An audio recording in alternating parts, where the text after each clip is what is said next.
નમસ્કાર ખેડૂત મિત્રો, આપણે આજે એક કંડાઈ ગામની અંદર આવેલા છે, જ્યાં આપણે જે મગફળીની અંદર પટ મારવાની દવા સિસ્ટીવા તેનો આપણે અહીંયા ડેમો કરેલો હતો કે જ્યારે આપણે મગફળીની અંદર સિસ્ટીવાનો પટ મારી છે અને બીજી કોઈ તમે જ્યારે માનો કે પાવડર દવા જેવી કે થાયરમ છે, કોઈ મેન્કોજેબ છે, તેનો આપણે પટ મારતા હોઈએ તેનો અને સિસ્ટીવામાં કેટલો ફરક દેખાય છે તે આપણે જોઈશું. અહીંયા ડેમો કરેલો છે તો તમે આ જોઈ શકો છો કે આ લાઈન બીજની અંદર સિસ્ટીવાનો પટ મારેલો છે. તમે જોઈ શકો છો એક પણ દાણાની અંદર ફૂગ લાગેલી નથી અને બધા જ બીજ સરખી રીતે ઉગી ગયા છે. અને જ્યારે બાજુમાં અહીંયા આ થાયરમનો પટ મારેલો છે. ખેડૂતભાઈએ જ્યારે એનું બીજ વધેલું હતું થાયરમનું તે બીજનો પટ મારેલો છે. અને અહીંયા બાજુમાં આપણે જોઈ શકીએ છીએ સિસ્ટીવા ઉપચારિત એટલે કે સિસ્ટીવાથી પટ મારેલા બીજ છે, તેની અંદર એક પણ ફૂગ લાગેલી નથી અને સારા એવા બધા દાણા ઉગી ગયા છે.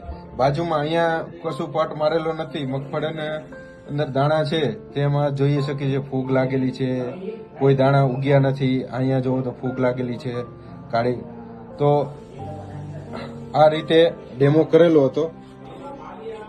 તો આપણે જોઈ શકીએ છીએ કે સિસ્ટીવાથી પટ મારેલો છે તો ફૂગ લાગતી નથી અને બીજી કોઈ તમે પટ મારતા નથી અથવા પાવડર જે દવાનો ઉપયોગ કરો છો તેમાં ફૂગ લાગી જાય છે. અને આપણી પાસે પ્રગતિશીલ ખેડૂત ગૌતમભાઈ છે, તેને આપણે પૂછીએ, તેને પણ ગયા વખતે ઉપયોગ કરેલો હતો. તો નમસ્કાર ગૌતમભાઈ, તો તમે જણાવો, તમે ગયા વખતે વાપરેલું હતું, કેવું તમને રિઝલ્ટ લાગ્યું, કેટલા દિવસ રિઝલ્ટ જણાવો. મેં ગઈ સાલે વાપરેલા હતો મગફળીમાં, એમાં મને 60-70 દિવસ સુધી કાંઈ દેખાણું નહોતું. જે પીડાશ પડતું હતું એ કંટ્રોલમાં રહ્યું હતું, બાકી ઉગાવો સારો એ ચોક્કસ છે.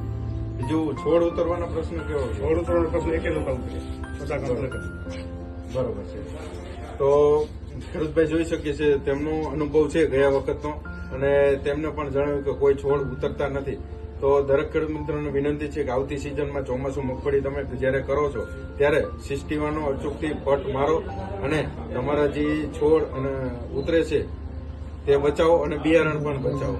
આ દવાનો ડોઝ 1 કિલો બીજ હોય તો તેની અંદર 1 ml દવા અને 5 ml પાણી લઈ અને મિક્સ કરી અને 1 કિલો બીજમાં પટ મારવાનો છે. આ રીતે પટ મારવાનો છે અને પટ માર્યા પછી તમે અડધી કલાક કે કલાક છાંયડાની અંદર સૂકવી અને તેનું વાવેતર કરી શકો છો. નમસ્કાર.